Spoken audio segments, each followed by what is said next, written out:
Hello, one and all, and welcome to episode 217 of the Voluntary Viewing podcast, recorded today, March 12th, 2023. If we seem at all erratic, we are all on an hour less sleep than what we planned. No. And that's how we let you... No? Nope. No? I got the same amount of sleep. I just woke up later. Well, did you plan for that, or did your body know? No, I didn't set an alarm, and I woke up at 9 o'clock instead of 8. Okay. I planned for it. Huh? You know me. This is my favorite holiday. When we return to the correct time. And then in 6 months, someone's going to tragically take it away for no goddamn reason.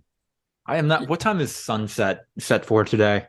Oh, it's going to be like 7. Oh, Yeah. It's going to be amazing. Oh, 6:58 p.m. Yep. 7 o'clock sunsets. Are you kidding me? Yeah. Like, over the last few weeks, I've noticed more and more that, like, when I have my commute home, that, like, it's not completely pitch black when I leave the office. Yeah. All right, this is starting to look up. And then, like, I think it was literally Thursday last time I commuted, and I was like, oh, damn, it's, like, light out, and I'm commuting. And then I'm like, oh, and we're going to get even another hour. It's going to feel like midday when I leave the office. I love it. Huh. I just realized, Ryan, you've never, like, worked the majority of the week in office at your current place before. Like, that's going to be an experience for you. Like, getting back at 6 p.m. and you're like, all right, 2.5 hours of daylight to do something with now. Yep. Huh. It's just so much more energizing. Yeah. Mhm. I literally want to go to sleep when I leave the office and it's pitch black. Like, I want to immediately probably shovel some food in my mouth and then go straight to bed. So we were sporty Midwestern boys, and that was rough. Even as a child, I realized that was rough. Getting to school just as the sun is starting to peak up, then having basketball or practice or something after, and then it's like, all right, got It's dark out. 30 minutes of Yeah. sunlight maybe over open lunch, and that's it. Yeah. It's you leave, whatever it is that you're doing, and the sun is gone, and you know that you have to go home, and all you have is homework. Yep. It's just that's your life as someone who, was in high school in the Midwest in the winter doing sports. You wake up and it's dark. You will never see the sun until the springtime. And all you have is school, practice, homework, and depression. there was a day of reckoning, I think, on my JV basketball team where it was like a blizzard. Like, we actually had a ton of snow that morning, but they didn't cancel school yet. It was like right on that cusp, Yeah. but like everything was so dark all day long. Like, it was so cloudy, and we had an early morning weightlifting session. So I entered our school, which, by the way, was designed by a prison architect and is literally just a block. Like, there's some windows to let light in, but they're all like opaque, creepy windows. You never get to actually see outside, really. Entered this block building, lifted weights, had all my classes in windowless rooms. Lunch, like, everything was cloudy and dark. You couldn't see any sunlight. And then had basketball practice after school, and by the time I got out of the locker room, it was fucking dark. And I realized that I'm like, is this what it's like to live in Alaska in the winter? Like, I didn't see a beam of sunlight all day long. Like, is this advanced seasonal affective disorder? I feel like I've got the most acute case possible right now. God damn. I mean, not to say there weren't silver linings, though. You get back from that. You get your homework done, and then it's like, well, it's cold and dark and perilous out. My parents literally cannot give me shit for just sitting in the basement and playing Blops Zombies with my friends online, because there is nothing else for me to do right now.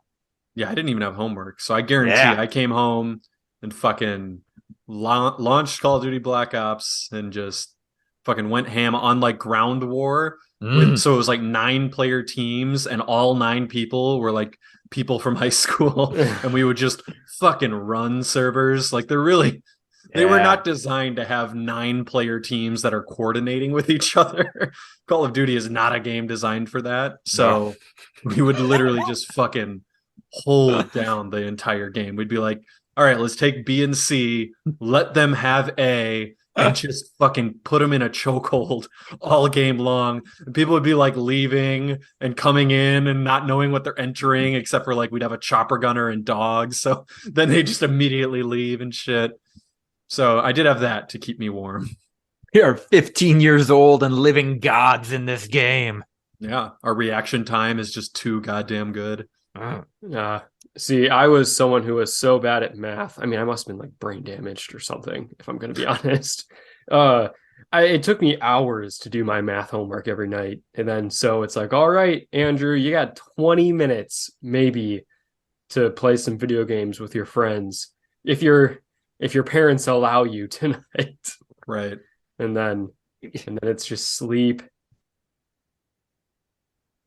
Hey.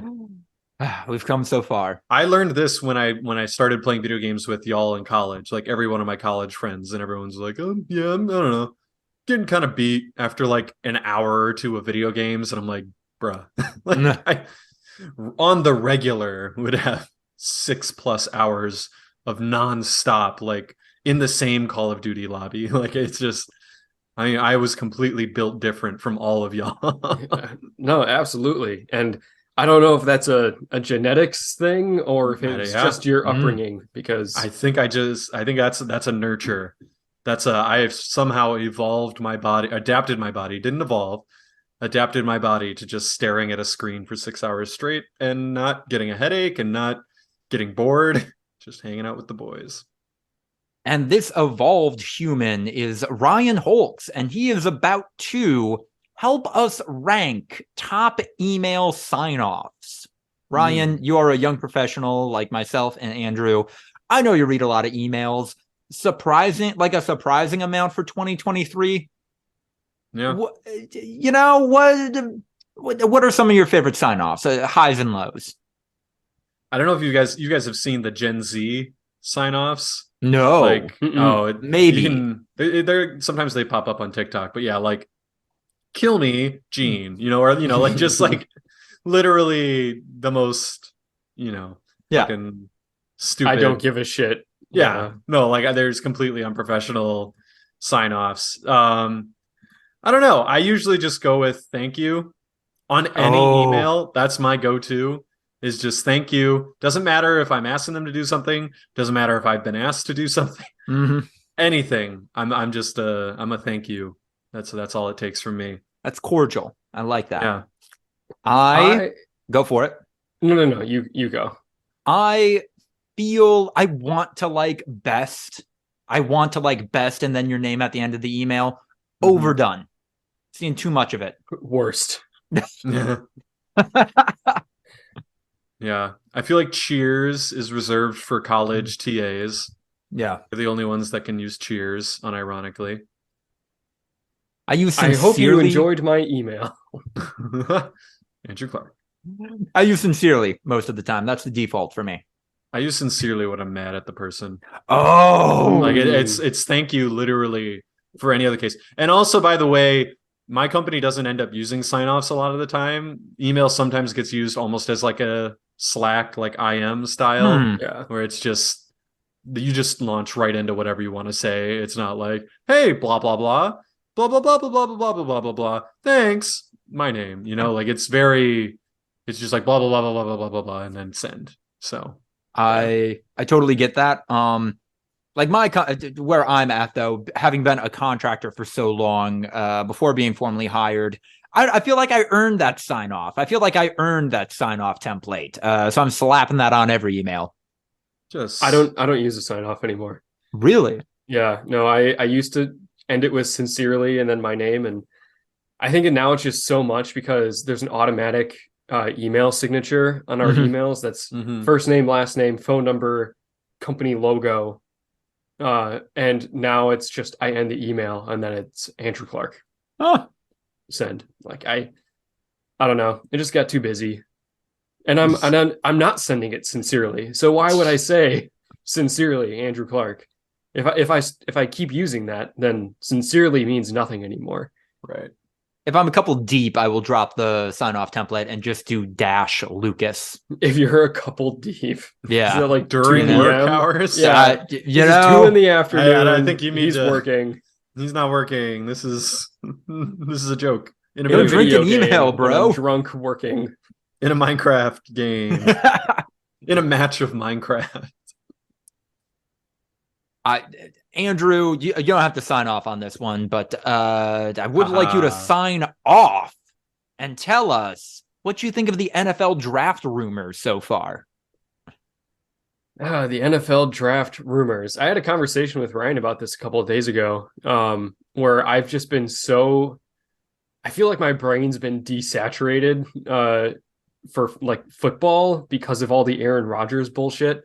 That I just haven't had the spark of joy that comes with all the NFL draft shit that I usually have. So I haven't been into it as much as I was before. That being said, I'm gonna start this week, like really getting into this shit. I think that it's not as bad of a draft class as people have made it out to be. It does lack a lot of those like top tier blue chip players, but it's very deep at a lot of positions.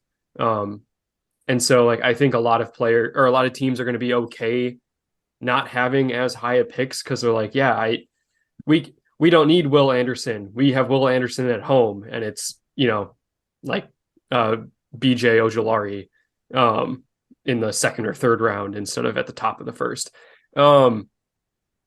I think the Panthers getting the first overall pick and the Bears trading all the way down to 9 was just kind of weird.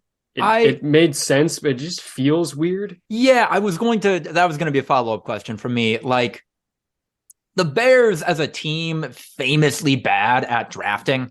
I think they passed on Mahomes and the other like pretty good quarterback. That The was Predator. Yeah, Deshaun the Watson. rapist. It Yeah. actually ended up turning out okay for them. Yeah. In the grand scheme of things, because It was just net negative or net even or slight negative instead of having Deshaun Watson. But okay, maybe in the recent history that worked out well for them, but that was maybe a strategic blemish.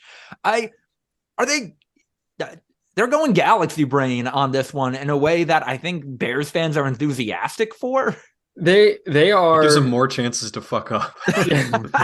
There's so many more picks now. That's the thing is that I don't feel like, oh shit, the Bears, they're going to be so good because like they have a ton of cap space and they have what they think is their quarterback of the future and they have all these draft picks. And I'm just like, okay, like they're probably just going to like really overpay for free agents that it's not a good free agent class. Like they're going to overpay the shit out of these guys because they just need starting caliber players and they have all these draft picks. Some of them will turn out well because if you pick 6 times in the first 60 picks or whatever they have, like some of those guys are going to be good. A lot of them won't be as good as they need them to be. And I don't think Justin Fields has shown as much as people think he has. Getting DJ Moore was like obviously a slam dunk for them because they need wide receivers because they had nothing. Chase Claypool. Yeah, they traded the 33rd overall pick. No, 32nd overall pick. Yeah, because the Dolphins lost their pick. So a first round pick. Basically the last pick in the first round for Chase Claypool. That is somehow more insulting than cash considerations. Mm-hmm. Yeah, I mean, like, I don't know. I think the Bears will be a competent team. Like they're not going to be as good as people seem to hyping them up for. Like the Lions, on the other hand, like Lions are poised to be good. It was objectively the right move for the Bears to make the trade because they're not going to draft a quarterback. Whether or not Justin Fields is the answer, right? I don't think you are in a position to draft right now first overall. So you got to go down to at least 5, and then if you're gonna get something, it might as well be a haul and a player that can help you win in the near future. Who's not very old. He's what, 26? No, he's like 20, DJ Moore is insanely he's 25. young. He turns 26 in a month. He is 1 month older than Velus Jones, who they drafted last year. Yeah. So DJ Like- Moore he could be productive for another 6 years. Like you've got a dude who's been proven to be like a contributor. Bears might fuck it up. They've done it before. Yeah. Like, and DJ Moore was always kind of an underperformer. Like he was always like a solid guy, but never that Yeah. like he looked a lot better than he actually performed. Yeah. So like they didn't fuck it up, but like I'm watching and waiting for them to fuck it up because that was the right move. Now they have to make more right moves, which I don't have any faith in them doing. And my only additional insight into this is that I listen to a podcast. It's mostly a media-focused podcast, but two of the hosts are Bears fans just in the Chicago area. They're really enthusiastic about this, and it does seem like the entire Bears fan base is just like, yo, if we have an above 500 season, that's a big old W. I mean, like, it is a big... They were the worst team record-wise in the NFL last year. They were worse than the fucking Texans. Yeah, and the Bears performed a little bit better than that. They lost some close games, but they were still an atrocious team. Yeah. But they were also in the middle of a rebuild. I mean, that's kind of the beauty of the NFL offseason, is that all you have is potential. The game is behind you. The idea of what the game could be is in front of you. Like, yeah, of course they're excited. They have all these picks. Like they've got their coach is going in the second year. Justin Fields looked kind of fun. Maybe not good, but fun. I mean, look, Jalen Hurts did too. Like Jalen Hurts was fun for a year, but not like that guy. And then he took the fucking leap to be that guy. Like Justin Fields could absolutely turn out to be very good for them. Yeah. Could be not great. Yeah. Like I will say, I was really high on Justin Fields when he was getting drafted. And so when the Bears drafted him, I was like, oh shit, like this could be a problem. And then he didn't really look like I thought he would. But they were also like completely tore the team apart and he had nothing supporting him. Yeah. So like if they can do that, maybe he'll develop and that would be cool. I mean, not for me as a Packers fan. I wouldn't be cool. Fuck that. Yeah. I would be so happy if he sucks too, and then they draft another guy and he sucks too. Like I could care less. I feel like Bears fans are like, haha, Packers fans can't wait for Aaron Rodgers to go. Just wait until they don't have a Hall of Fame quarterback. And I'm sitting there like, you guys haven't had one of those. Yeah, you guys have literally never had any quarterbacks that could snip the jock strap of our last two quarterbacks that we've had for 30 fucking years. Like, I'm sorry. Like, I'll take it. Like, I feel like Jordan Love is going to be pretty darn close to Justin Fields, like in terms of production this season. It would not shock me. If you guys remember when we had the pre-draft podcast a couple years ago, the night before the Packers drafted Jordan Love, Ryan and I got into an argument because I was really high on Jordan Love and I thought like the Saints would draft him and he would sit a year behind Drew Brees and then he would light the league up. And then we drafted him and I was really pissed off. Yeah. But those feelings that I had about Jordan Love, like, this guy could be really fucking good, are still there. Jordan Love could be really fucking good. He could just be okay. There's a chance he's terrible. I don't think he will be. But, like, the chances of having the third Hall of Fame caliber quarterback in a row is so minuscule that, like, I'm not going to even think about that. But it would be really cool. Jordan Love is not Hall of Fame caliber. Like, with all the bullshit that Aaron Rodgers pulled over the last couple of years, if we had a guy who was bona fide Hall of Fame level, I think he would have been forced out earlier, regardless of the MVPs and shit. Like, I think that, we're looking at a guy who's going to be competent. I think we're looking at it like an Alex Smith type, and there's nothing wrong with that. Like, Alex Smith can get you to fucking conference championships games, and with like an elite defense, especially on a rookie deal, like could literally go for it all. You never know. Like, and so I'm fine with that.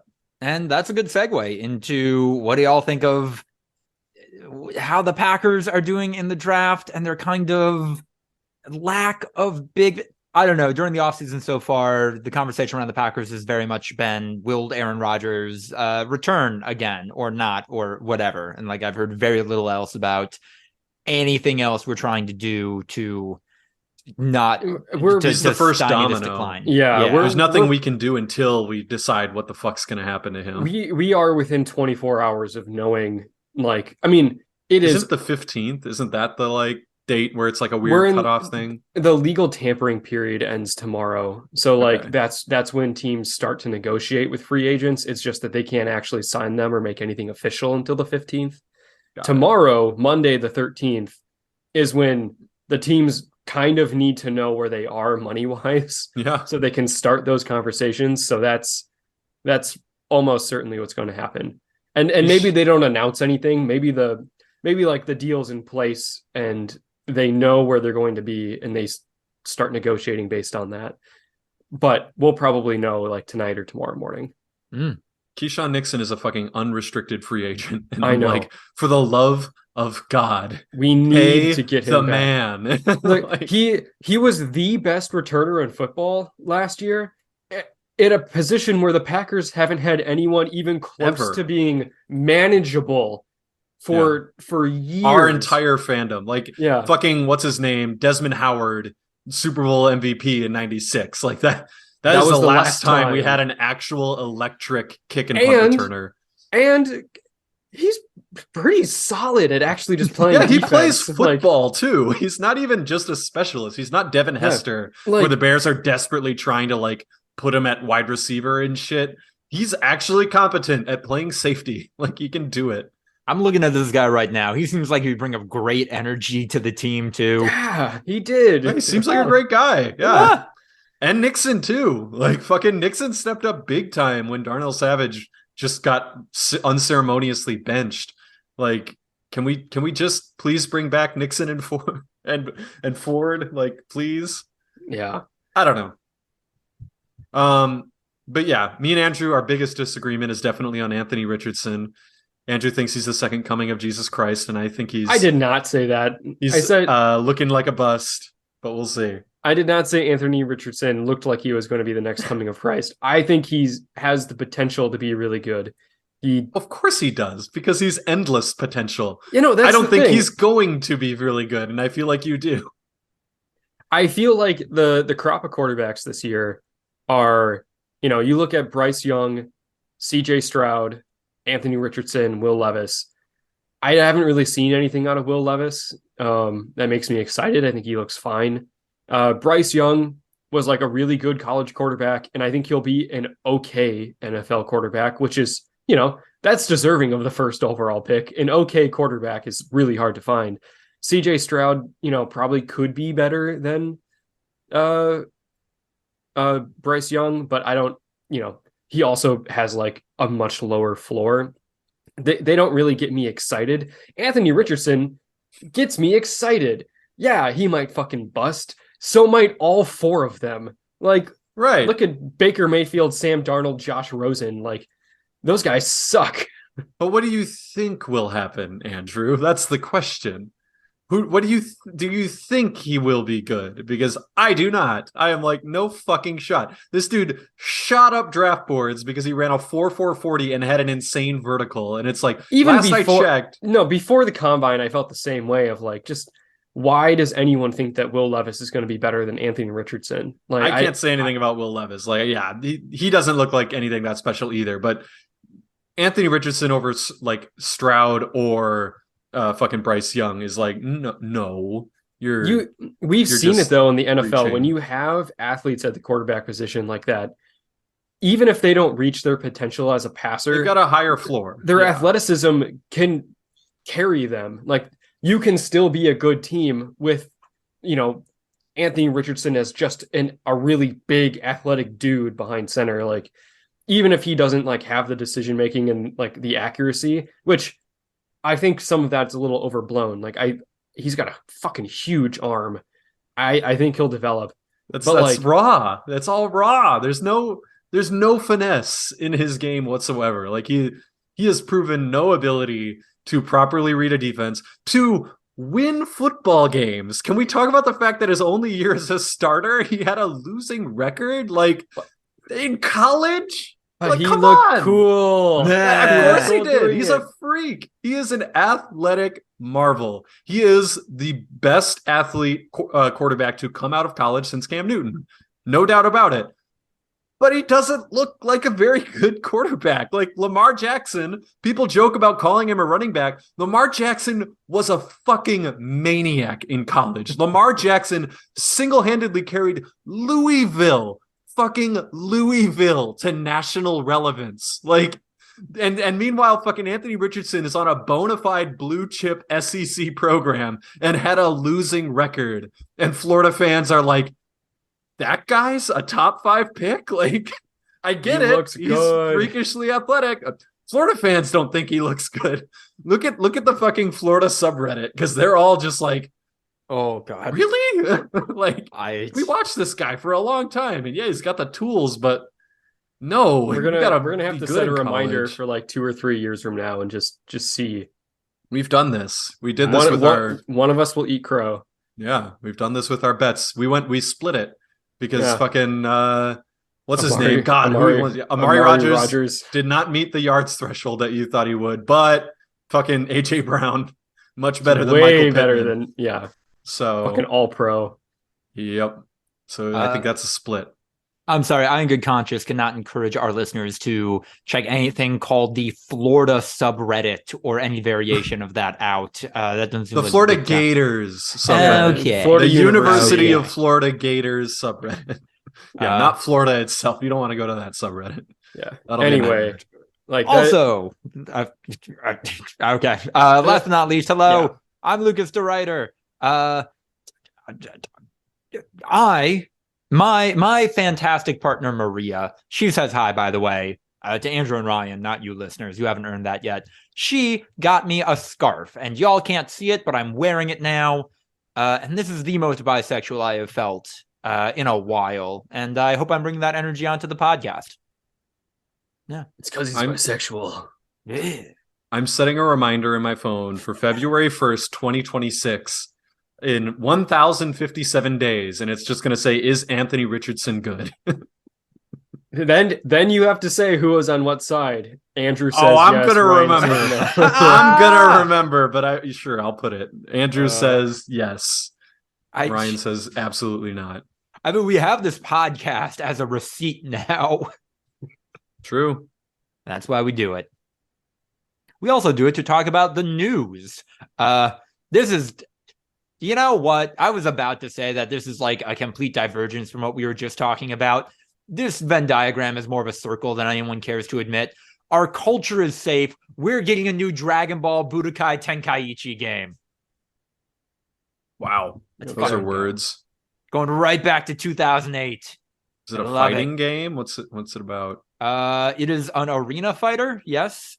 Nice. That is just like, here's all of Dragon Ball. Here is every Dragon Ball character in this game, even the ones nobody gives a shit about. And they also made the choice to scale these characters based on in-universe logic and not any kind of, this is how we make this a not like competitive fighting balancing. game. No. That's hilarious. It's Like, just actually Goku is just the only one that's worth playing as because he's so much better, but you can play as other people. pretty much. So like it's more about like you can meme on people Yeah. and play with shittier fighters Yeah. on purpose and like see just how much better you are than the other person based on how low you can go on the power levels and still beat them. If you want to flex on some people, if you want to style on them, you can pick Yamcha and just beat up their Broly for Yeah. 2 minutes. Yeah. This reminds me of me and Ian teaming up freshman year in college in the FIFA World Cup edition on one of our floor mates who had a somewhat problematic obsession with Germany and used the Israeli Which national one? men's soccer team. And Yeah. just kicked his ass, won like 10-1, just as a like, haha, stick it to him. I love that. I love that so much. And I'm excited for this game to come back. Boy, the Budokai Tenkaichi games rightfully don't make it onto the top 10 of PlayStation 2 and PlayStation 3 game lists. But I don't know, in my experience growing up, like, if you didn't own a copy of this, you knew someone who had a copy. And yeah, I like that. I like that our culture is coming back. Our culture is safe. Elon Musk isn't safe, or maybe we aren't safe from Elon Musk. Nobody's safe. Nobody's safe. Especially not a now former Icelandic employee who Musk accused of faking muscular dystrophy, and then fired him over the social media platform after he added Elon Musk kind of asking, hey, nobody knows if I have a job here or not anymore. Do I? And then, yeah, Elon Musk publicly shamed this disabled programmer who has won Iceland's Man of the Year award multiple times. And also it's just like, what do you do? And then he explained what his job at Twitter was. And Elon Musk's response was, that doesn't sound like a real job. Yeah. And it's like, oh, I guess that's my fault. And he even like follows up multiple times being like, I repeatedly asked my manager like throughout this whole transition as well to like, what should I be focusing my priorities on, making sure that they were aligned with like upwards management. So if you're upset with my output, there's literally no one else to blame but you. Like, yeah.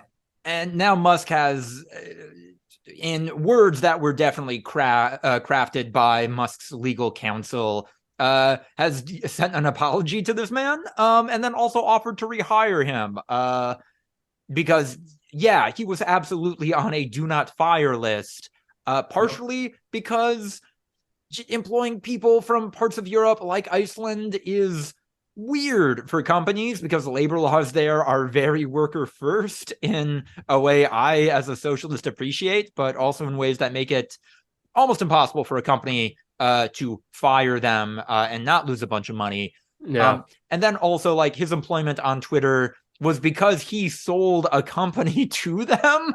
Yep. Mm-hmm. And part of that contract was basically like, it pays out when he leaves. Yeah. That's how it works. And someone just didn't tell Elon Musk, like, hey, that guy specifically, yeah, we're literally holding on to him in case we go under, like in case our company ceases to exist, because then he can't collect his. I've heard $100 million was right. the amount. Like, he cannot collect if we don't exist as a company anymore. So we're just kind of letting the clock go. And if we stop existing, cool. And if we still exist, then one day we'll pay it out if we're successful. This is just, I have never, maybe I could think of something. Maybe we could think of something if we thought long and hard enough, but I have never seen someone post through an L to this degree. Yeah, it was that's pretty the thing that's coming up. Is that like, when did that enter the cultural lexicon? Like posting through, like post through an L, like what? I've seen that like 4 times in the last week, and I had never seen that before in my entire life. Oh, I've seen it a lot. Really? Yeah. When did it originate? I started getting it about a month ago, and like I posted something similar to like, hey, power's still out, but don't worry, gang, I will continue to post through it. I tweeted that. I think that's not the same as posting through an L, I feel like. No, I've seen it in the context of, at least in the last couple of months, like posting through it. Basically, the idea is like this person is going through it. You know, we all know what that means in the lexicon, going through it. And they are on social media, basically like using it as an emotional crutch and a spilling ground during that emotional episode. And it's like, yeah, they're posting through it. Like they just broke up and they are, you know, posting a bunch of shit that they probably are going to regret later. I've only seen it in the context of like, you fucked up on social media, and rather than just shutting your fucking mouth and letting everyone forget about it, you just keep fucking digging and digging and digging, like tweet after tweet after tweet of just like, nah, I want to make this worse. And they're like, post through it, King. Like, just like, it really feels making it so much worse for yourself if you just shut the fuck up after one tweet. Everything would have been so much better. This feels like a new entryway to the alt-right pipeline. Like, how can you be so sad and bad publicly that eventually the only people in your corner maybe are white nationalists and other conservative radicals? Everyone hates me justifiably. Some fucking sociopath, racist. Not everyone. No, that only works if you're white. No, fair. Have you And guys they- been getting Holly like suggest like you know how Elon publicly admitted to the fact that like he He's juiced boosting the his algorithm so that Yeah. he gets more. Have you guys been getting Holly now boosted on the like I feel like the algorithm somehow fucked up. I'm getting other tweets from Holly in my feed. Never seen a tweet before, obviously. And like I think I've seen like 3 or 4 tweets now in the last few days since this all happened that completely unrelated to the Elon stuff just have been like in my feed. And it's like I feel like the algorithm somehow fucked up because he interacted with Elon for a long time. The algorithm's like, oh, people who like Elon must like this guy and don't realize that they're doing the exact opposite of what Elon would probably want. Yeah, I am getting that. And also a weird thing I'm noticing is that like now that Twitter has a following and a For You page, like it's switching which one is the good one. You know, it's switching which one is where do I go to see all of the posts and retweets and I guess occasionally likes from the people I'm actually choosing to engage with on this platform.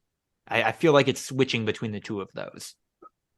Yeah, it's crazy how TikTok has really completely revamped all that. Like now every social media has like a following and a like whatever, just get fed bullshit like mode.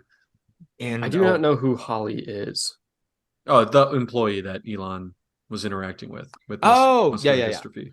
Oh, okay. Yes. Yeah. Gotcha. I've just been getting because his avatar is like a fucking Minecraft thing. Yeah. So yeah. Oh, also the movie. We'll talk about it later. Ooh. All right.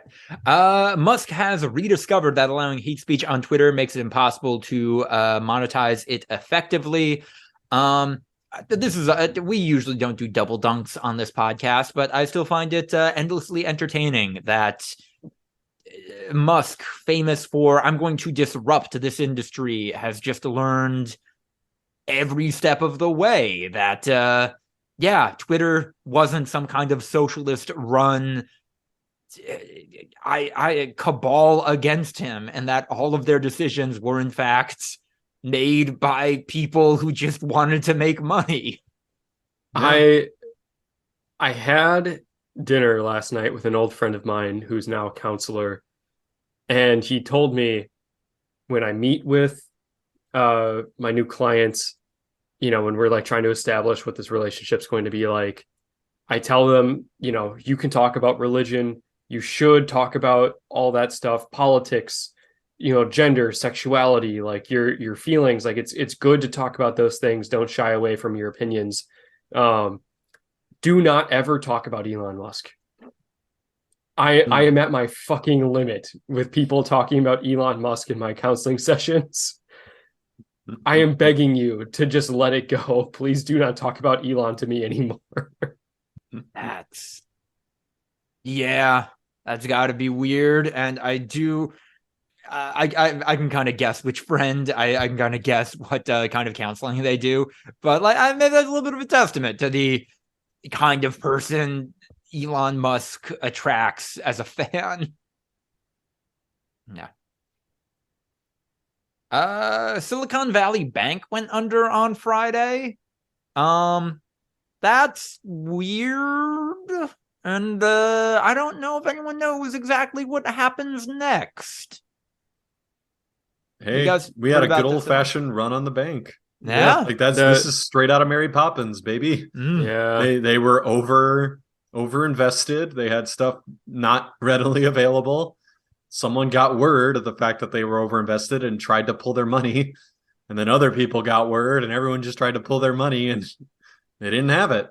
It's kind of fucking wild that can still happen in the fucking 21st century. We can just have a literal 1930s run on the bank. It was very weird for me to get an email from like not even my boss's boss at like 7 p.m. on Friday at Pacific time saying like, we can still pay you guys. Like we're fine. This isn't affecting us. Don't worry about it. Presumably because on behalf, our CEO was getting spammed with emails about whether or not that was happening, which understandable, but still, yeah, I don't know. The ripples of this are going to be weird and plentiful. Yeah.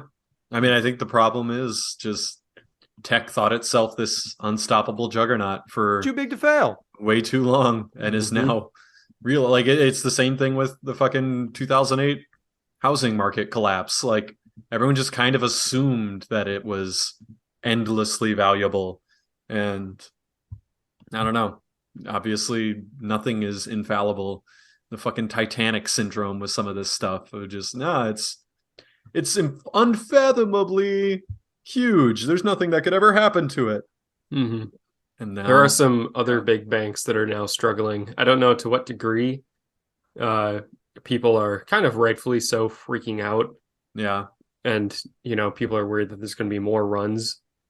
My understanding is that other banks have done better at it because Silicon Valley tried to fucking like slow down the withdrawals, which only made it a million times worse because once people realize, whoa, I gotta get my money, like no way, like, and if they would have just like kept their cool, they maybe could have survived. Like if they would have just been like, all right, yeah, we'll do it, don't worry, bam, like everything's great, while they just like single bead of sweat staring at the total amount of cash they have available, just drain. Like, you guys ever see In Time with Justin Timberlake? Yes, we have talked about that. Plenty. Yeah. The fucking central thing of that movie is he's good at that arm wrestling game because, like, if you take your eye off the ball and look at the other person's time, they can fucking turn your arm. Makes no sense, but yeah, that just fucking like iron hands, like, nah, man, I'm not looking at that amount. I don't care. Keep withdrawing. It's good. Everything's great. And then eventually they shoot the guy that's watching the computer, kick him out of the chair, and sit a guy that is still invested in GameStop. Yeah. Fucking diamond This man hands. has diamond hands. Yeah, he ain't dropping shit. He does not care. Like, oh yeah, they need to take out loans to continue to make withdrawals. Sometimes you gotta do that. We're Silicon Valley, baby. We'll make it back. We're too big to fail. No one has heard of us outside of the California area. Every single fucking person, too, is just like, this doesn't even impact the big tech companies. This is just like startups and blah, blah, blah. And then you look at their client list and you're like, yeah, I don't know about that. There's definitely a lot of blue chip companies in there that, like, obviously Google's not going to go under tomorrow because one bank went out of business. But, like, there's some big names in there. I think Peter Thiel's scumbag, by the way. I have to mention that every time I bring up Peter Thiel. His venture capital company was one of their principal clients, which that's going to be weird. That's going to be weird that maybe Peter Thiel won't have money anymore. No, they all just got bailed out like 20 minutes ago. Oh, wait, seriously? While we've been recording? Yeah, the customer base was just bailed out. Janet Yellen made a statement. I mean, but wasn't the thing that like they can only be bailed up to like X amount of money? I think. Well, like that's the thing. That's like they're insured. Like all these loans, or not loans, all these accounts are insured up to 250,000. So that money was safe no matter what, like because it's insured. It was the people that were worried about the money on top of that, because if you put in $10 million, that other $9,750,000 isn't insured. But now the government said, we'll give that to you anyway. Yeah. What do you mean student loans? Right. It's the famous story of Giannis where like our owner literally had to like have an intervention with him because he realized that he would deposit like $250,000 into a bank account because that's the maximum insurable amount, and then just open another bank account. Yeah, and deposit $250,000 into that one, and just keep dozens of bank accounts. He's gotten better apparently, but yeah, that was like, I think it was Lazary was literally like, "All right, dude, we gotta teach you how to not. This is weird. That. Yeah, like you're going to have more money than you can possibly imagine. You can't just keep opening bank accounts fucking every day at this point." So All right. Well, now the slow, under-discussed, and maybe won't even happen process of holding the people responsible for this accountable. No Uh, fucking way. shot. It's the classic. It's capitalism for you, socialism for me. uh, Like, oh, you don't like it? Well, maybe you should work harder, you lazy bum. And then, like, the second something goes wrong for you, like, Help! government, Help! government, help me. I need my money, please. And it's just like, I wouldn't even care if it wasn't such a fucking contradiction to every value you claim you hold. Like, yeah, guess what? There probably should be a social safety net provided for by the government to make sure that your whole life isn't fucking ruined by these cataclysmic events. But we should all get it, not just you. Yeah. You fuck. The planet should get it. You're the one that forever has advocated for this bullshit. Same thing with airlines during COVID. Yeah, Just being like, exactly. oh, we over leveraged. And it's just like, what's the thing that everyone says? Like, oh, you should have saved for a rainy day. Like, literally go fuck yourself if you're going to proclaim to have these values. And then the second something turns against you, you're like, oh, better file for a bunch of PPP loans and then they'll be forgiven. In like And the then largest Brett Favre act, will take them. yeah, the largest act of socialism in the 21st century, where all of these giant loans were forgiven by the government. Which again, not a bad thing, but the people that they were forgiven But for, we should get it. yeah, would never ever allow that for civilians to be like, oh, you lost your job and your mom's sick. Let's provide for you and make sure that you don't fucking lose everything, huh? God, I distinctly remember a conversation with like a scumbag libertarian back home when I was in high school who was like, and this is an adult man talking to a teenager, so this is already weird. He was like, yeah, no, Obama fucked up. He shouldn't have bailed out the auto companies. And I'm like, what are your values actually? what do you want to happen? What is the resolution you want here? I mean, that tracks though. Like, that's actually him being not a hypocrite. That's him being like, yeah, no, there should be no safety net. Like, us people, if we fuck up, should just fucking die on the streets. Also, big corporations, when they fuck up, should cease to exist. Like, he was actually being consistent, at least. There's that. It's funny to find those kinds of people, though, and just see how far it will go. Because because sometimes you can get them to slip up.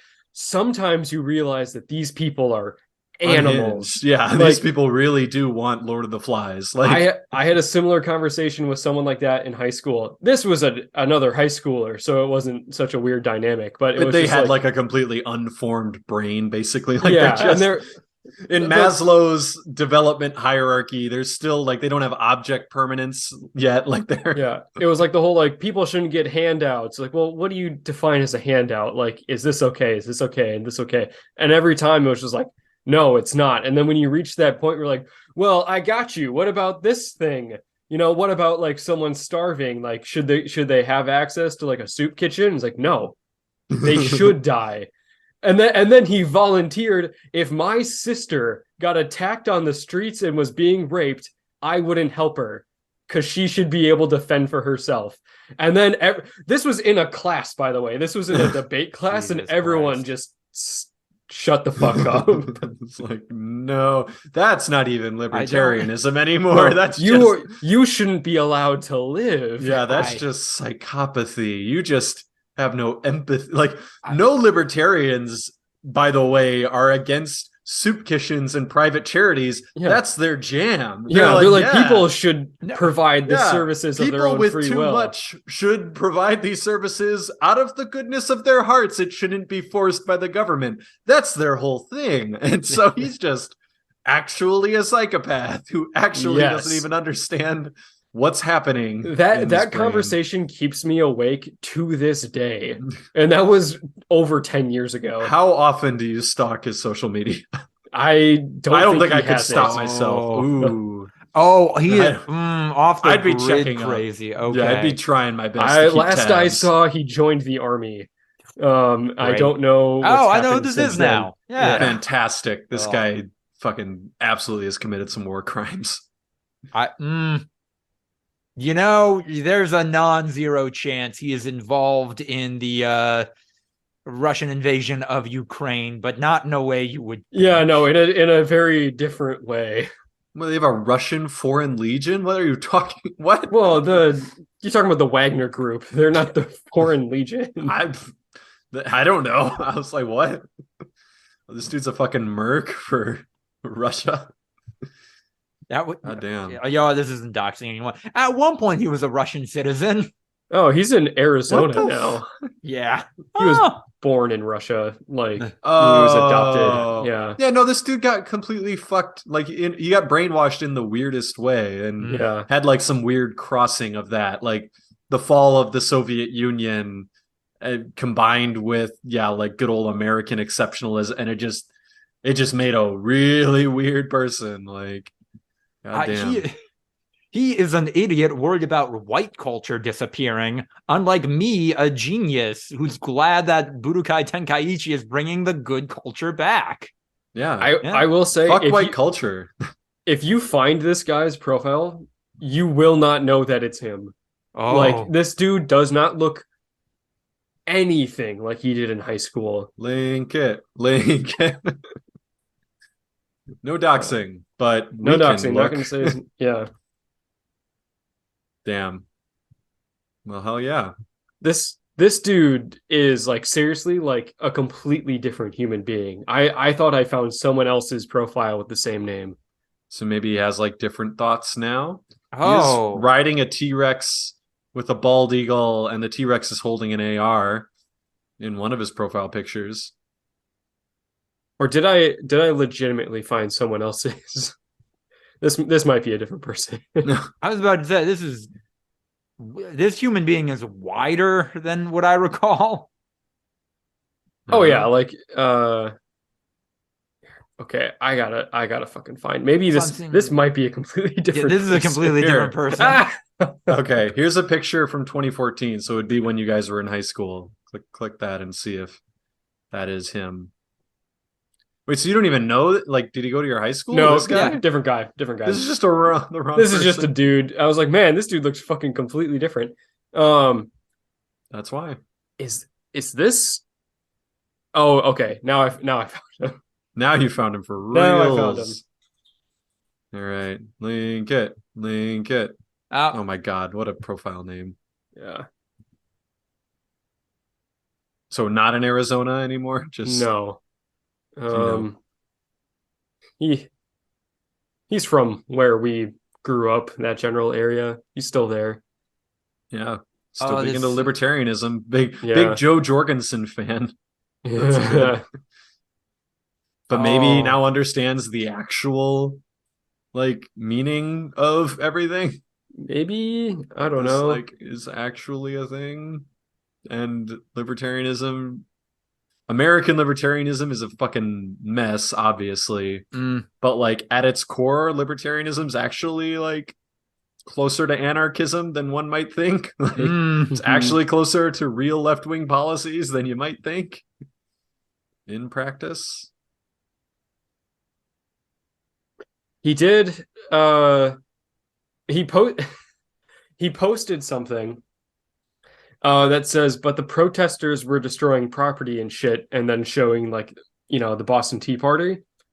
I can take a guess and say this wasn't about Black Lives Matter. Yeah.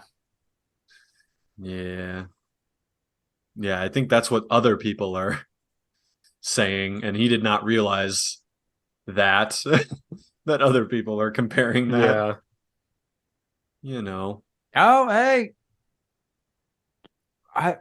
Weird comments on the pandemic. Okay, you know what? Yeah, he's big anti-lockdowns.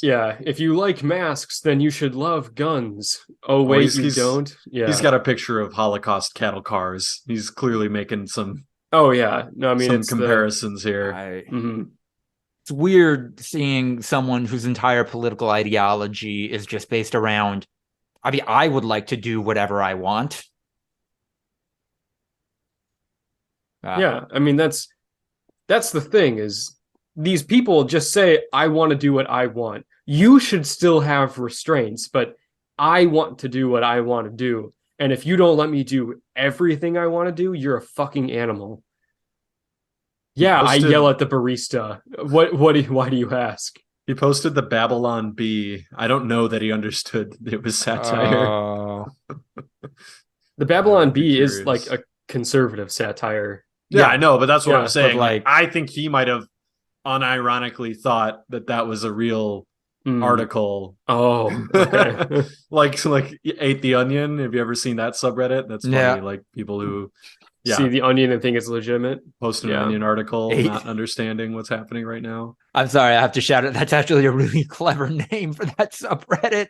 Yeah, I love Ate the Onion. Yeah, it's pretty good. Check out that subreddit, listeners. Yeah. And I, in the breakouts, am continuing to check out Fire Emblem Engage. Andrew's immediately bailed. Andrew's not even, wow. I am disrespected. That was it. Yeah. Ryan, it's really hard to storm a beach. Like that concept in Warfare, like they make it look so easy in what's the Steven Spielberg movie? Saving Private Ryan. They make it look easy and they make it look Private Ryan. Fucking impossible.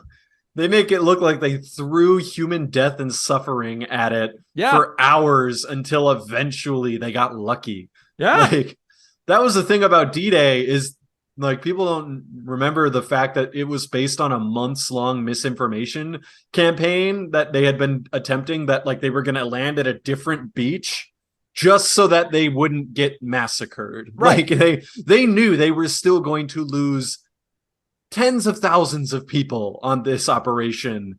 But that was because there were less troops there, less German soldiers there than there otherwise would have been. And they would have fucking literally gotten annihilated. Like there might have not been any survivors. Yeah, no, it is for that. It is nigh impossible to take a fortified port if you don't do what I did. And it's like, cool, I have decided in this game I'm not going to lose anyone. So I'm just going to soft reset this a dozen times until all my anime husbandos and waifus make it through this thing okay. You did a fucking what's it called? The Edge of Tomorrow. I did. You just save scummed until you like figured out the perfect optimal path to get it going. Yeah, and it worked finally, but a lot of trial and error there. And it's also fun seeing like real world military technology strategies implemented with fantasy aesthetics and nouns, I guess. Like, what is a dragon if not basically heavy artillery? You know, that's basically what that is. No, it moves. Not these dragons. They are big, chonky, and slow. They just sit there. They creeped forward a little bit. You're talking about lizards, my guy. They don't fly. Worms, I guess. Okay. Yeah, big lizards. These are fire breathing. Do they breathe fire? They do breathe fire. Yeah. They just are fire breathing. Yeah, fucking lizards. Yeah. They don't fly. I feel like that's not even a dragon. That's fair. Not even a wyvern. Yeah. Well, the wyverns are even more flyy. Yeah. They got those front arm wings. This game also does this thing that I can't think of other games doing this, where they're introducing new mechanics via non-optional DLC, and I'm not sure how I feel about it. Like, I'm now 75% of the way through this game, and like they just now introduced the idea of weapons that can also heal you. And like, I don't know, as somebody who likes engaging with a piece of media and experiencing the authorial intent of it, it's weird for me to get most of the way through the game and it's throwing stuff at me like, and now this is a core part of it that is too good not to implement into some of your core strategies for this game. Yeah. So you have to pay for it or no? No, this was it's free in there. DLC. There's more DLC, more like mechanically disruptive stuff that I could pay for. I don't want to though. But no, there's some non-optional stuff, unpaid stuff that is forced update, and like, okay, cool. I guess this is a kind of a fundamentally different game now in some regards. Yeah. And I also worry that I think the best levels in this game are ripped from past games. They're doing, and I get like this is a curation thing. Like there are 27 levels, 27 like storyboards in Fire Emblem Engage. Not all of them are going to be bangers. And through this narrative conceit, they have introduced the best levels of most of their past games and made them playable. Those ones are still really good, though. They're still the best out of all of them for the most part. And that's weird. This feels like a greatest hits album in a way that, I don't know, if I were like somebody making Fire Emblem games, I'd be a little concerned that, oh God, our best stuff is a thing from 20 years ago. Nintendo, baby. Yeah. That's how it be.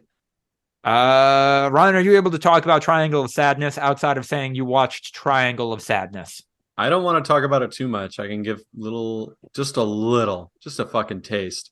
It's Triangle of Sadness, real like worth watching. Yeah. I'm not going to even say that it's like really good or really bad. I want both of you to go in with zero expectations. It's a Swedish movie. Notch is in it, not the real Notch, but they have inserted Notch into the narrative, and it's amazing. And I want to hear, I don't know, just watch it.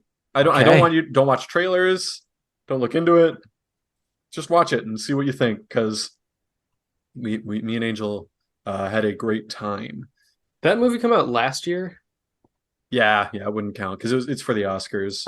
Okay. That's why I ended up watching it. My company had a screening week where every day they had a new Oscar nom that you could watch. I think it was Avatar, then Triangle of Sadness, then Tar, then Everything Everywhere All at Once, and then I don't remember the last one, but yeah. Top Gun Maverick? No. Oh, what? No, I think they screened that a while ago. But all yeah. right. There. Andrew, normally I give you a chance, but this is a good segue. Yeah, I watched a screener of Women Talking, also nominated for an Oscar. I don't think it's going to win it. It is a really powerful movie. It is a cathartic experience of watching a bunch of women discuss, process, and begin to try to heal from a culture of sexual assaults. I don't think it is ever explicitly made clear that this is focusing on an Amish American community, but it's basically an Amish American community where, yeah, generations of the men there raping the women living there who have been so pacified under that very patriarchal culture that they don't even know how to read. Which actually took my partner and I out of it for a second, because it's like, when does this movie take place? It's 2010, but just the language used and the setting made it really difficult to figure that out for a bit. Yeah, and this is this is a lot. This is I gotta sit down emotionally after watching this film. Probably going to win Best Adapted Screenplay. I would give it that one. Yeah. I really hope it's Everything Everywhere All at Once. Me too. I feel like it's between that, maybe Banshees, and then All Quiet on the Western Front. I think this is probably the year that I've seen like the most Best Picture nominations that I like ever. Well, some of them are out of I've seen 4 or 5 of these. Like Elvis, Avatar, Triangle of Sadness, Women Talking, no fucking shot. Top Gun Maverick, no shot. Like those are no way. Those 5 are they're just nominated for fun. Like yeah, there's zero chance that they win. I feel like Banshees and Everything Everywhere All at Once, I'd be happy with either of them winning, just because I saw both of them and really enjoyed both of them. I think Banshees is definitely the more traditional Oscar baity movie. Right. Everything Everywhere All at Once would be really cool, just because it's not what the Oscars usually go for. Yeah. And it was just like a really fun experience that was so different than anything else I've seen. But then when I think about like, okay, what movie that I saw from last year is just on all levels of making cinema, is it firing? And it's everything everywhere all at once. Like every dimension, like that, like every dimensions that the Oscar are curved on, judged on, that is applicable here. Like it's knocking it out of the park. Yeah, it's overcoming the fact that it's not a traditional Oscars movie Mm-hmm. by how just good it is. Mm-hmm. Yeah. Which I love. But yeah, I think Fablemans was like the early favorite, and then it kind of shifted to All Quiet, and then Everything Everywhere All at Once just started like fucking sweeping awards, and they were like, wait, is it going to be that? And it's like, hell yeah, it'd be awesome. Yeah, Maria told me this. Apparently, like the Fablemans isn't actually Steven Spielberg's like send-off movie. Like he hasn't said, "All right, now I'm done." I don't think it was ever supposed to be a send-off. I don't know that it ever was either. Yeah, I think it was more just like this is an me. ode to my life as a ode to filmmaker. myself. Yeah. So like that's working against it a little bit. I've heard it's okay, but like when is the last genuine good Spielberg movie? Ooh. Like actually though. Like like I'm sure that some people are going to go to bat for weird movies and like Bridge of Spies or something, but like when is the last Universal, no doubt about it, this is a good movie, Spielberg movie? Let's find his filmography. Because fucking The Post, oh my god. I was like, wow, directed by Steven Spielberg, starring Meryl Streep and Tom Hanks, can't go wrong. And then they did go wrong, and it wasn't good. I know some people have a soft spot for his version of West Side Story. I know no shot. That doesn't count. Yeah, people said good things, but it is it's a not redoing. Ready Player One, not The Post, not BFG, not Bridge of Spies. Lincoln? Indiana Jones and the Kingdom of the Crystal Skull.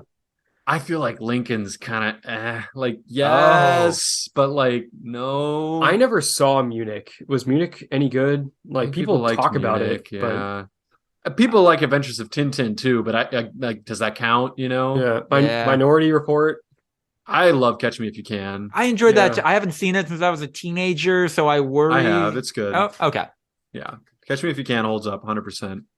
I mean, his last like elite movie is probably Saving Private Ryan. Right. Like 98 is his last, like absolutely no fucking doubt about it. But yeah, Man's been around for a long time. Yeah, Jaws, baby. Yeah. I mean, he was a bit of a 50 years ago. He was a bit of like a wunderkind. Like they brought him onto Jaws with basically no experience. Like he was just like, yeah, why not? Give it a shot. But yeah, like Catch Me If You Can. It's definitely good. Some people like The Terminal. Some people like Munich. Fucking Adventures of Tintin's definitely liked, but it's kind of not. Yeah, and then fucking Warhorse, Lincoln, Bridge of Spies. Those like weird historical, like they're good, but they're not like amazing. I don't know. Are we only going with directed, or do we count it? Only directed. Okay. Yeah, because no, he's a very prolific producer as well. And they're making another The Color Purple. Oh. Huh. There's he's the producer for The Color Purple 2023. I swear to fucking God, if Austin Butler beats Brendan Fraser, I'm gonna die. And I haven't seen either of those movies. Brendan, I haven't either, but also Brendan Fraser deserves it.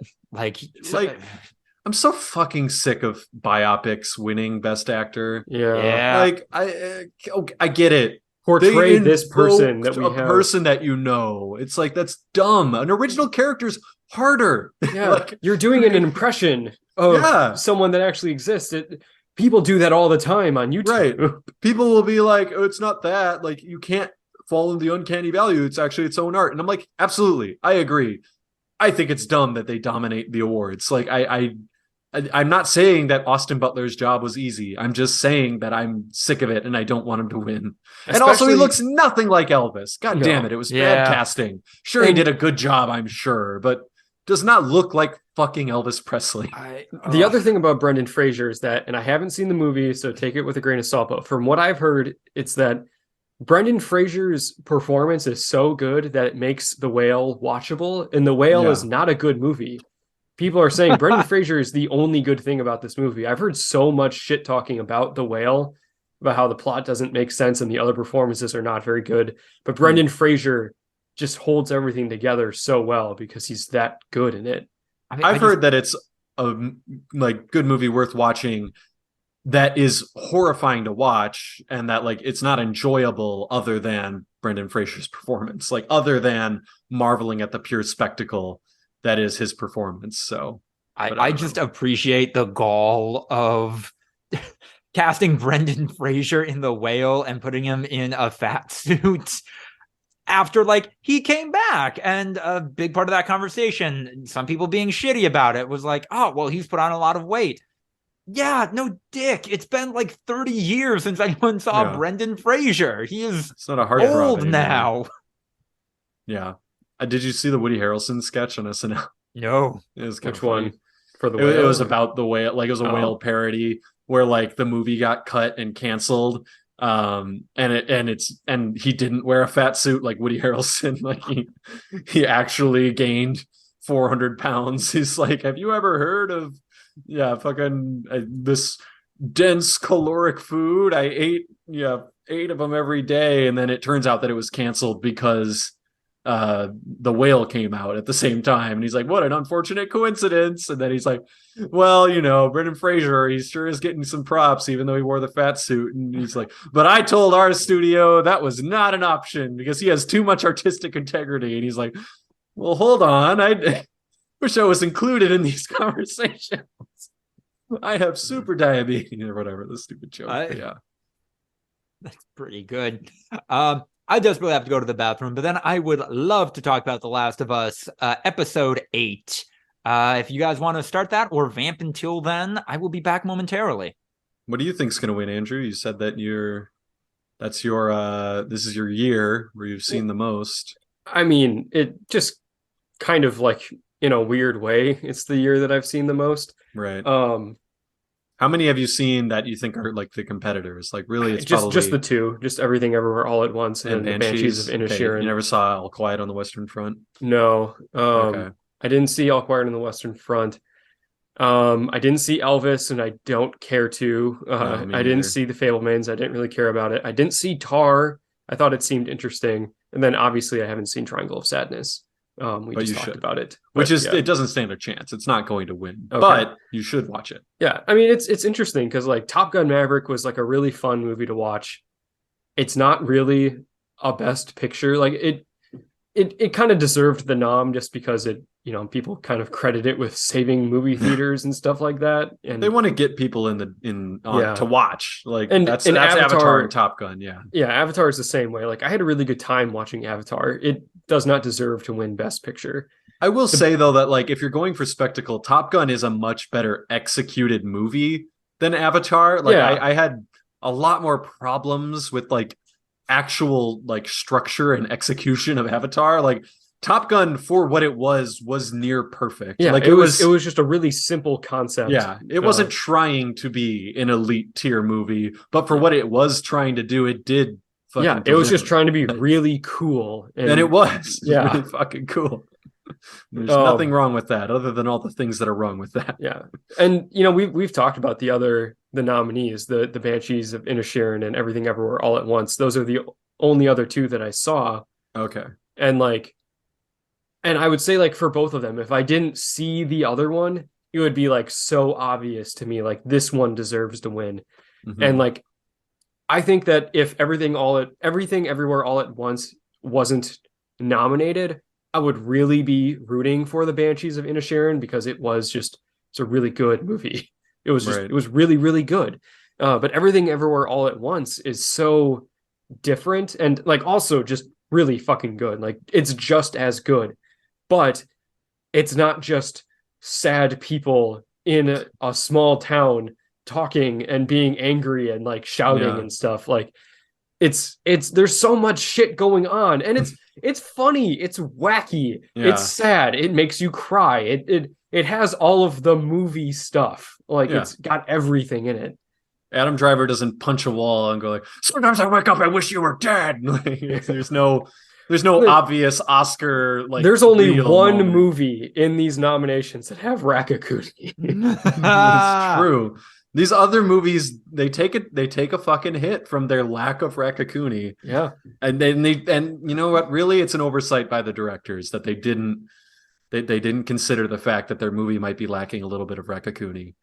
I don't know. I think that I saw a TikTok of a guy doing like best actress nominations be like, and he did like a full skit of just like, you know, blah blah blah for blah, but it would actually be like a title and like a fake actress name, and then her just like looking at the camera like, oh, and then it cuts to like, yeah, the reel of whatever's fucking performance and all the different variables. Like one has an accent, one has like a very over the top emotionalism, one has like. But like when you see, I love seeing like people that think that they understand film, and I'm not trying to say that I do understand film, but everyone's always like, here's what good acting is, and it's just a guy yelling.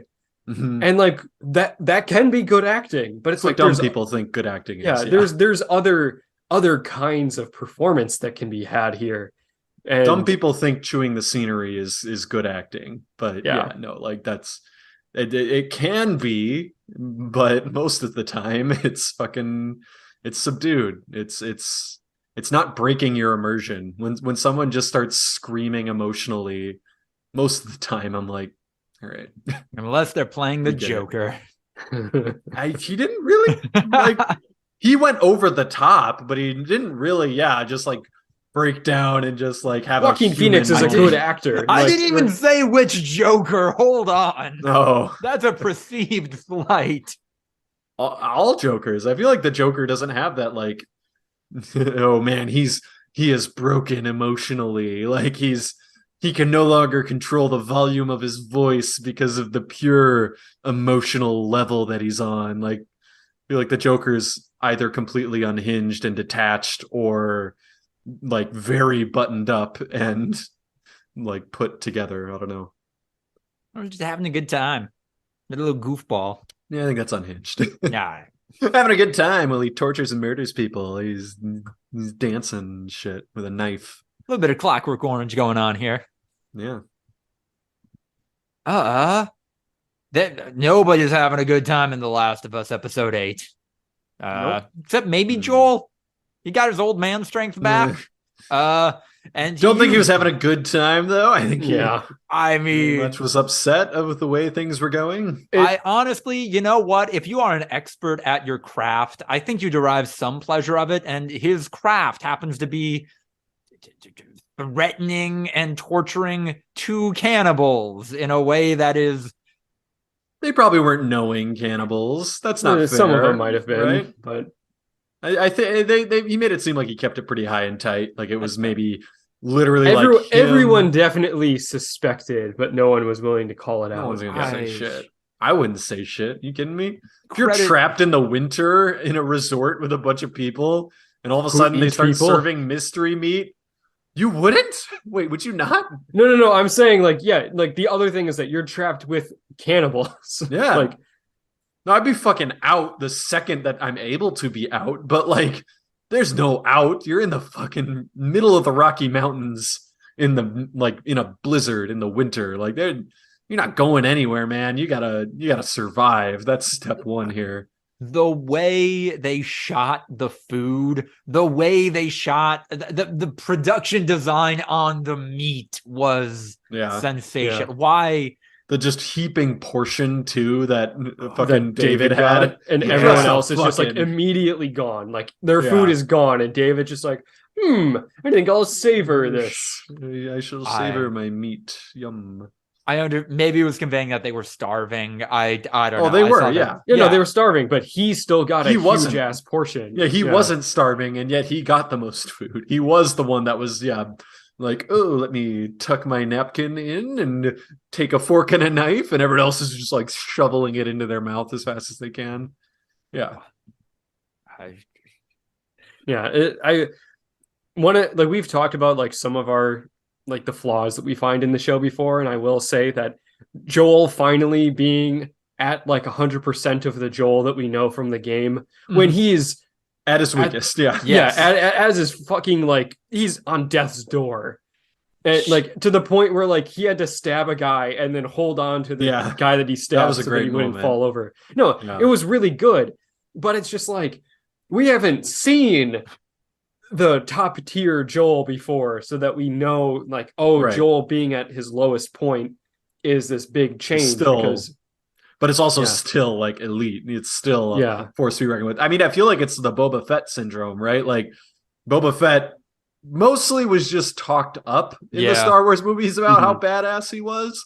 And like we never really got to see it. That's kind of Joel. Like the first few episodes, it's kind of talked about how elite he is and how everyone, like this dude who has goons is terrified of him. And Mhm. yeah, like the only other person you see who's kind of competently handling the apocalypse respects him. And yeah, it's a The- soft power, but now we've seen it. The conscious decision Joel makes after stabbing a man to death to leave the knife in and instead, well, I'm gonna beat this guy to death now instead of just stabbing him. He's Instead of, mad. like, He's big mad. They took his little girl. Yeah, Yeah. Joel's big mad. He doesn't Well, care. He doesn't care about these people. They don't deserve his sympathy. to be fair, they did try to kill her. They didn't Yes. want to take her. And they also were going to kill Joel. Like, which Yeah. God, again, like I get it. They are in a cult. None of these people are doing well. None of them are shot and Troy Baker is not having a great time in this Good casting. universe. Yeah. Like, he's a skinny motherfucker. He pulled it off. I bought that Troy Baker hasn't eaten in a while. But like, wait, hold on. I'm sorry. I'm sorry, boss. I'm sorry, father. We got a chance to just like ice the people who have wronged us, and you're like, no, let's bring the girl in. I don't know. I'm having some questions there. I'm like, he's like, we are starving. You want to bring another person that eats food into our group, and that person killed our friend? Like, She didn't. She didn't. well, do no, anything. but they don't know that. Like, They don't not know it. Like she's I part think of it. Like, they definitely three treated people her were- like she was just as guilty. Which, that's on them. Like, yeah, I think that it was more on them. Like the three people came back. Like only one guy died in the thing at the Eastern Colorado University or whatever the fuck. Like yeah. they would have told the story. And they would have talked about the fact that Ellie, that also this little girl was like a psychopath and like helped him murder this guy. Like, yeah. I think they knew that she was somewhat innocent, but she was guilty by association. And yeah, they didn't want to have another mouth to feed. And also, I listened to the podcast and I did too.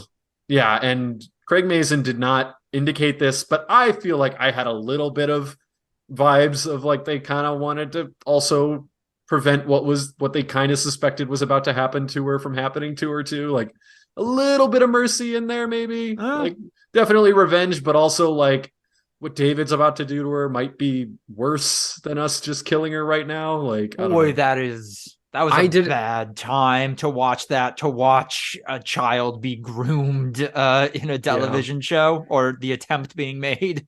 It's interesting that you say that because I didn't really think of it from that angle. I perceived it more of like the angle that Troy Baker had in the podcast of like Troy Baker's this guy's right-hand man. Yeah, that too. And David definitely wants this woman because, or this little girl. Yeah, this little girl. Because he sees her as an equal, and that means that James is on the out. Yeah. Like, and he doesn't want that shit. Like, Yeah, this is a cult that feeds off of dependence and favoritism from this guy. I don't know. I think it was somewhat known what David was doing, like clearly, and I that was just on my first watch. Like I had those vibes, and I don't think that the creators get to dictate character motivations necessarily if they're not explicitly stated. And so that was one, like just one. Obviously, yeah, it's a potpourri of a million things, but I thought that was part of it too, is like being tacitly aware of another reason that David might want her around. So, but yeah, no, I mean, straight from the game. Yeah. Some adjustments. They didn't have nearly as many infected. I feel like they really only bonded over a conversation in the game. Yeah. They bonded over the fact that they literally save each other's lives. There's been a lot of moments in this show where they're like, well, we got rid of the infected because of, this thing. And then we got rid of the infected because of this thing. And then we got rid of the infected because of this thing. And those choices all make sense, but it's like, man, we've seen very little of the whole reason why this world exists. They've only been in mortal danger from a from a fucking infected, what, 3 times? Mm-hmm. Like Yeah. in the mall, fucking in St. Louis, and in with the fucking clickers in the museum. Yeah. Isn't that the only Was it? real time? Like, I don't know. It's interesting. A zombie show. And it Yeah, and in not the as many. mall, like that was one infected. That was Yeah. one guy. But that's canon. Oh no, that's right. They changed it. There was originally a lot of infected. in the Yeah, mall, that right? like they Oh. were like outrunning a horde. Yeah, that's right. I forgot about that. They did change that too. That's not a change that I necessarily mind. I think it No, works. it was fine. It's just that Yeah. there's been very little. And I'm not trying to say like this show's bad because I want more zombies to shoot. Right. Like it's just this is the world that they've built and it's super interesting. Right. And a lot of it is just kind of only talked about.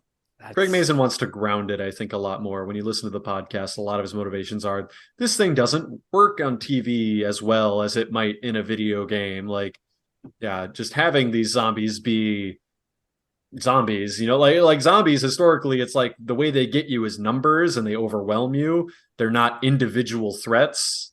And I feel like Craig Mazin wanted that to be a little more realistic and a little more like, no, these one zombie can kill you, even if you got a gun. Like it can get to you. So that was a really good Twitter thread of, hey, people who want more zombies in The Last of Us. I got a recommendation for you. Resident Evil. Every game, wall-to-wall zombies, always about zombies, every kind of zombie. We even got mold zombies in there. Latest game where a tall vampire lady takes center stage. Guess what? You're a zombie. All the time. Wall-to-wall. Yeah. No. I think they also, associations with Walking Dead or something like that. They're just like, maybe not. Do we know if the final episode is gonna be like feature length or something like that? Because I don't know, it feels like we got a lot of emotional stuff to do before the season ends, and we only got one episode for that. One of my coworkers got a cut, and she didn't watch it, but I think she said it was 43 minutes. So I think it's just a normal length episode. So all right, yeah, I don't know. We'll be prepared. We will be prepared. We will survive until the Endure next and episode. survive. Until the next episode of the Voluntary Viewing Podcast. Thank you so much for checking out episode 217, which will almost certainly be titled Florida Subreddit. If you like what you heard, like, comment, subscribe, etc. Check us out on Instagram, YouTube, and TikTok for highlight clips. ActBlue link in the description. Support us either on the Anchor Podcast platform or Patreon, where you can join the likes of the terrific Tiffany Cole, Sucky Badger, and sensual Richard Nixon. I am still Lucas DeRuyter, at Lucas DeRuyter on Twitter for as long as that thing stays around. Follow me there for all of my writing and other projects. Just did a very interesting, illuminating live stream on VTubers with the leadership on the VTuber Wiki. Check that out on Fandom's Twitch channel. But again, thank you all so much for listening. Have a great week, and I don't know, whatever kind of Oscar watch-along bingo thing you're doing, I hope you're successful in it. Goodbye.